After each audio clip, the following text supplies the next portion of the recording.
felt like in half of game 4 and all of game 5, the Lakers did look old and slow. Now they rallied and they dominated in game 6. At the same time, I thought the Warriors for most of this series looked old and slow. They got two old ass, slow ass teams going every other day against each other. And so Dave, like, I wonder what kind of advantage either team has, or will it simply come down to the Warriors have home court? I think the Warriors have shooting, right? And the Lakers have some shooting. They've got more shooting than they had before the deadline. But the Lakers can't make the Warriors look old and slow the way the Kings can. This is going to be an easier defensive series for the Warriors because they're not going to be chasing D'Lo and Austin Reeves around all those screens and dribble handoffs. Anthony Davis, not a threat to shoot. So they're like, when he gets outside, they're not going to guard him tight. Right. LeBron shot, like, what did he shoot in the last round from 3? I mean, he was gunning. Dude, he hit some big ones, but it was awful. Bad, so for the Warriors, I actually think this should be an easier series than the one that they played against with the Kings. And this is not to take anything away from the Lakers, who have gotten, I mean, Anthony Davis's defense has been ridiculous. If he's going to maintain that level, that's going to be harder for the Warriors. But man, if you're the Lakers, do you want to chase Steph Curry around?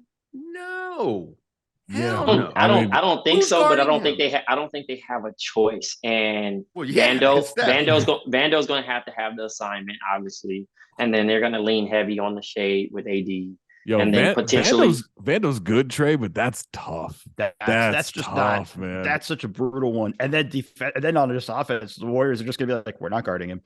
Mm-hmm. Like, you're playing 4-on-5 on offense. Like, that becomes such a massive issue for them. I don't think it's easy, but I do think the Warriors get them in 6, right? I think the Lakers are going to squeeze them out because they have the confidence. They're riding high off of what they're doing. Like, Anthony Davis is like one of the best defensive players in the league. That last game to close it out. And then, LeBron was playing feud. But again, the Warriors not calling them old. This is, you know what I mean? Right. There's no motivation speech. Both of these teams had to be taunted to get up and play. Now, we got a lot of history between it. Steph, is licking at the chops. He wants number 5. LeBron wants number 5. And we've seen what the Warriors do, when their backs are against the wall. They have championship pedigree. I can't say the same for the Lakers. The Lakers have a few members from that team. I think it's LeBron and AD only left. That sounds right. Yeah. Right. And then I don't know what Tristan Thompson adds as far as veteran leadership. Nothing.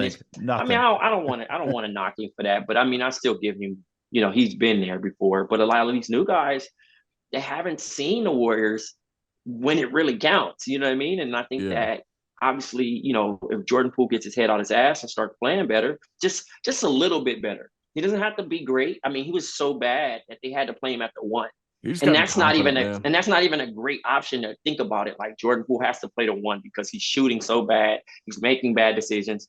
And the Warriors only have 2 primary ball handlers in Draymond and Steph. And you prefer Steph off the ball. But then maybe Moody, Moody gets those minutes early. Kuminga gets those minutes early. And Kerr finds a lockdown rotation of maybe 8 guys instead of playing Lamb and whoever else. This is an Anthony Lamb series, guys. You don't know?